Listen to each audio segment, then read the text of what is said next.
Puntos clave de las artropatías. Vamos a estar viendo aquí los tres tipos principales de artropatías en reumatología, que es la artropatía por microcristales, artritis reumatoide y osteoartrosis. Y también vamos a ver algunas otras, como puede ser la artritis reactiva, artritis idiopática juvenil y artritis psoriásica. Así como también vamos a ver algunas generalidades de las artritis. Entonces vamos a empezar con eso, definiendo algunos conceptos importantes. Entonces, dependiendo el número de articulaciones afectadas, vamos a dividir las artropatías o las artrosis en mono, oligo y poliartrosis. Mono, una articulación.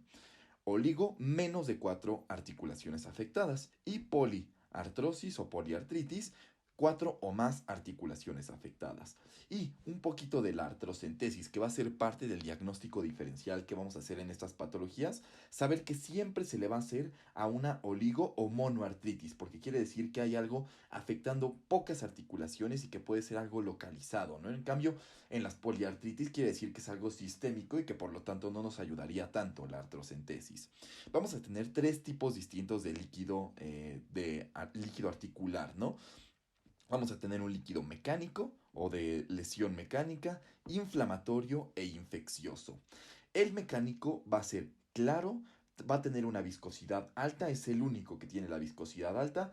Tiene leucocitos, sí, pero tiene menos de 3000 y son mononucleares, ¿no? La glucosa va a ser normal, es decir, igual a la sérica, proteínas normales y como ejemplo aquí, obviamente, un traumatismo, ¿no? En cambio, el líquido inflamatorio va a ser color turbio amarillo, la viscosidad aquí ya en los más patológicos va a ser baja en ambos, los leucocitos van a estar presentes de 3000 a 50000 leucocitos y característicamente van a ser polimorfonucleares. Glucosa puede estar normal, proteínas altas altas. Y aquí como ejemplos tenemos la artritis reumatoide, lupus y microcristales, ¿no? Aquí en el líquido inflamatorio es donde tenemos la autoinmunidad.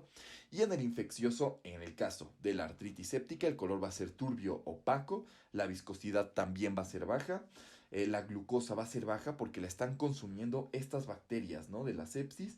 Va a haber altas proteínas porque las bacterias son proteínas y va a haber altas células, altos leucocitos y van a ser más de 50.000 y van a ser polimorfonucleares. Ahora, en las contraindicaciones de la artrocentesis tenemos infección de piel o de la piel circundante a donde queremos hacer la artrocentesis, trastornos de la coagulación y hemartrosis, ¿no? Que veamos nosotros en la articulación que está llena de sangre. Y eso en cuanto a las generalidades. Pasamos ahora sí a este cuadro que es el más importante de este video, donde vamos a ver las tres artropatías más importantes. Y vamos a empezar primero con la de microcristales, viéndola sola. Esta va a ser la gota y la pseudogota. Vamos a hacer ahorita la diferenciación entre ambas. Como factores de riesgo de estas vamos a tener el consumo de carne y sobre todo de la gota, el consumo de carne, el consumo de cerveza o alimentos que sean altos en purinas y además que tengan más de 40 años. En el caso de una gota primaria vamos a tener defectos enzimáticos de enzimas PRPDS y HGPR. Son las enzimas implicadas en la gota primaria.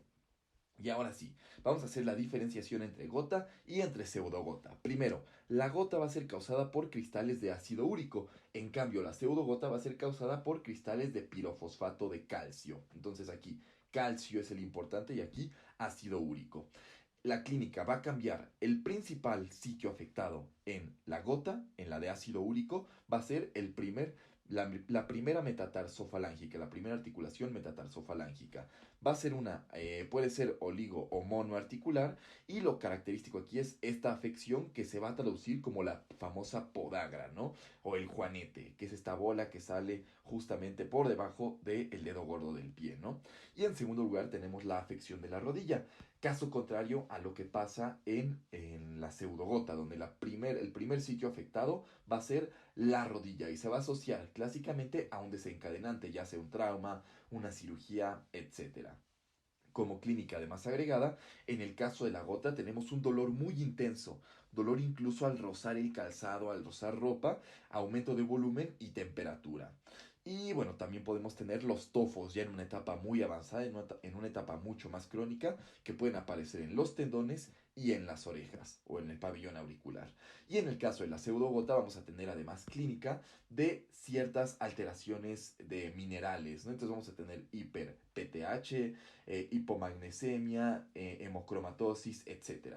El diagnóstico en ambos casos va a ser con artrocentesis y evaluación de este líquido en el microscopio, donde vamos a encontrar aquí la principal diferencia. En el caso de la gota de ácido úrico, no vamos a tener birrefringencia, vamos a tener birrefringencia negativa con forma de aguja, van a tener estos cristales. Y en el caso de la pseudogota, vamos a tener sí birrefringencia o birrefringencia positiva, y vamos a tener forma de sobre o de rombo, ¿no? Entonces aquí tenemos la mnemotecnia aquí al lado, que es la mnemotecnia carta, ¿no? Entonces aquí, carta, para acordarnos de que tiene forma de sobre. La CA de carta es de calcio, para acordarnos de que la carta o la forma de carta va a estar en los cristales de pirofosfato de calcio. Y la R con la T forman una R positivo, ¿no? Quiere decir que hay refringencia positiva, ¿no? Entonces, acordarnos que los cristales de calcio tienen refringencia positiva y van a tener forma de carta o de sobre, ¿no? De todo eso nos sirve esa mnemotecnia. Y el tratamiento en ambos casos, bueno, y una lesión clásica en la pseudogota es la condrocalcinosis, es una lesión característica de esta misma. Y en cuanto al tratamiento vamos a tener en el caso agudo AINE con colchicina, que AINE, la indometacina es el de primera elección, y ya en el caso crónico, el alopurinol, que va a disminuir los niveles de ácido úrico, aunque es importante no dar este en ataque agudo, esperar 1 a 2 semanas después del ataque agudo.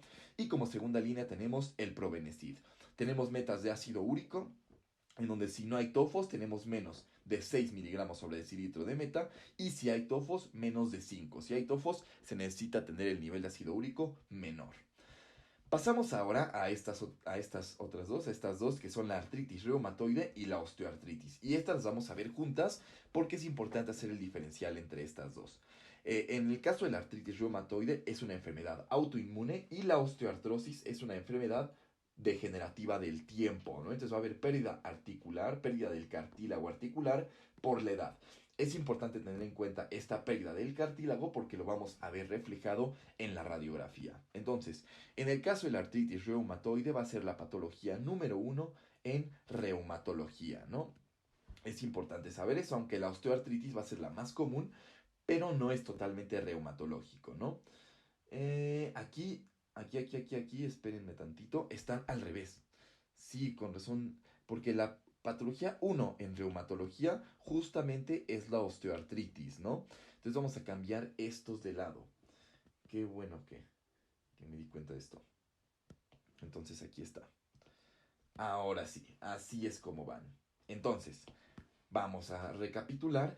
La osteoartrosis va a ser la patología número 1 en reumatología. Esta se va a caracterizar por la pérdida del cartílago articular. En cambio, la artritis reumatoide va a ser una enfermedad autoinmune. Como lo dijimos, la osteoartrosis se va a caracterizar por pérdida degenerativa, por uso excesivo de las articulaciones. ¿Y qué se va a perder? El cartílago. El factor de riesgo más importante aquí es la edad. Y como localizaciones más importantes tenemos, en el caso del hombre, va a ser la rodilla. Entonces aquí acuérdense del clásico amigo que jugaba fútbol. Digo, es obviamente en ancianos, ¿no? Pero nada más para recordar que en el hombre es la rodilla. Entonces jugaba fútbol, iba a ser profesional, iba a jugar en el Real Madrid, pero se chingó la rodilla, ¿no? Entonces, aquí en hombres, la rodilla. Y en las mujeres, la cadera. Y en el caso de la artritis reumatoide vamos a tener afección simétrica, es una característica importante, simétrica. Va a haber sinovitis, es erosiva y va a dar en jóvenes, ¿no? Porque es una enfermedad autoinmune. Es poliarticular y simétrica. Poliarticular quiere decir que están 4 o más articulaciones afectadas. Clásicamente van a ser las interfalángicas proximales, ¿no? Entonces, los nudillos son lo que más vamos a ver afectados en estos pacientes, ¿no? Y el principal factor de riesgo va a ser una asociación con HLA-DR4 y también con el tabaquismo. Ahora sí, la clínica es lo más importante y con lo que vamos a diferenciar estas dos entidades. Entonces, En el caso de la osteoartrosis, vamos a ver clínica de un dolor tipo mecánico. También va a ser poliarticular, pero el dolor va a ser de tipo mecánico. Esa es la principal característica, dolor tipo mecánico. En el caso de la artritis reumatoide, va a ser un dolor tipo inflamatorio. ¿Y en qué se van a diferenciar estos dos tipos de dolor? En el caso de la osteoartrosis, el dolor tipo mecánico va a mejorar con el reposo, ¿no? Entonces aquí imaginémonos como cuando te tuerces el tobillo, ¿no? Te ocasionas una lesión mecánica. ¿Y con qué mejora la torsión de tobillo? Con que lo descanses, ¿no? Con el reposo. Entonces lo mismo aquí. El dolor de tipo mecánico mejora con el reposo. Obviamente si tienes un tobillo esguinzado, te va a doler más si lo estás mueve y mueve, ¿no? Entonces empeora con la actividad. Y bueno, en el caso de la artritis reumatoide, del dolor tipo inflamatorio, es todo lo contrario. Entonces este va a mejorar con la actividad y empeorar con el reposo, ¿no? Lo característico aquí es que se despierten con el dolor, ¿no? Y haya una rigidez matutina que dure más de 30 minutos. Caso contrario a lo que pasa en la osteoartrosis, donde tenemos la rigidez matutina de menos de 30 minutos y además no van a despertar con el dolor, sino que en cuanto se ponen a hacer cosas con las manos, empieza a dolerle, ¿no? Por lo que vimos, porque empeora con la actividad. Y bueno, en el caso de la osteoartrosis, pues va a afectar por igual a las interfalángicas proximales y a las distales. En el caso de la artritis reumatoide, ya vimos, es exclusivo de las interfalángicas proximales. Y también podemos tener afección extraarticular, que van a generarse nódulos, donde tenemos los nódulos de Boucher y de Gebardin. Los Boucher es esta mnemotecnia del doctor García con B de base del dedo, ¿no? Y con Gebardin va a ser con H de high del dedo, ¿no? Entonces la parte alta del dedo. También nos menciona el doctor Re, que nos imaginemos un dedito y que esto va primero, obviamente porque es la base del dedo va primero y acaba después, ¿no? Entonces imaginarnos nada más BH. Como biometría hemática, B va primero, entonces va en la base del dedo, y H va después, ¿no? Entonces esto va en la parte alta del dedo. Nada más tener en cuenta ambas mnemotecnias. Y bueno, también tenemos en el caso de la artritis reumatoide que si se le suma esplenomegalia y neutropenia, tenemos el síndrome de Fenty. El diagnóstico aquí sí ya van a cambiar un poquito. En el caso de la artritis reumatoide, la lesión histopatológica característica de la artritis reumatoide va a ser el panus. Podemos encontrar en la radiografía erosiones, BSG y PCR van a estar elevadas. Recordemos que es un síndrome inflamatorio, caso contrario a lo que pasa en la osteoartrosis, donde BSG y PCR van a estar negativas. Y aquí los anticuerpos es lo más importante. Casi siempre que mencionamos artritis reumatoide nos suena el factor reumatoide, pero el mejor, por así decirlo, el mejor método va a ser el antipéptidos citrulinados con una especificidad del 95%. El factor reumatoide también nos sirve, pero tiene una menor especificidad del 86%. El tratamiento en el caso de la artritis reumatoide va a ser, en el caso agudo, con AINES y esteroides, y para mantenimiento vamos a dar fármacos modificadores de la enfermedad, que va a ser metotrexate con folatos, con ácido fólico. Y bueno, pasamos ahora al diagnóstico de la osteoartrosis, donde va a ser clásicamente una radiografía, donde vamos a encontrar pérdida de la alineación, disminución del espacio interarticular, recordemos que está disminuyendo el cartílago, y podemos encontrar esclerosis subcondral, que va a ser la clásica línea en uso. Y el tratamiento en este caso va a ser primero local con AINES y después paracetamol sistémico. Y también tener en cuenta que siempre hay que asociar a estos pacientes rehabilitación. Y bueno, eso sería todo en cuanto a nuestras tres principales artropatías. Pasamos ahora a otras artropatías que son secundarias. Tenemos la artritis reactiva, que va a ser cero negativa, igual que lo que pasa con la artritis psoriásica, que también es cero negativa. Eso quiere decir que no hay anticuerpos. Y lo que pasa también con la espondilitis anquilosante. Estas tres van a tener el mismo factor de riesgo, la misma asociación, HLA-B27. Igual que como dijimos, la espondilitis anquilosante.